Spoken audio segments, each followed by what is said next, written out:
Hello বন্ধুরা, আমি অমিত এগ্রোর পক্ষ থেকে আপনাদের সবাইকে স্বাগতম। আজকে আমার ফার্ম ভিজিটের বিষয় নিয়ে আপনাদের সামনে হাজির হলাম। তো আমার ফার্মটি হচ্ছে, আমি একজন ক্ষুদ্র খামারি হিসেবে আপনাদের সামনে আমার এই ভিডিও করা।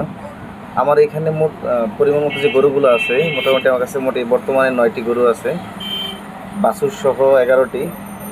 তো আমার এই খামারের বর্তমান যে পরিস্থিতি, সেই সেই ভিডিওটি আপনাদের সামনে তুলে ধরছি। মূলত একটি খামার করার পূর্বে সবচেয়ে গুরুত্বপূর্ণ হচ্ছে ঘাস। ঘাস না চাষ করে আপনি কখনো আপনার ফার্মে গরু তুলবেন না। একটাই অনুরোধ আপনাদের কাছে, আগে ঘাস চাষ, তারপর খামার শুরু করুন, না হয় অনেক বড় বিপদে পড়বেন। প্রথমে ঘাস চাষ করুন, তারপর গবাদি পশু আপনার ফার্মে তুলুন। কাটিংয়ের জন্য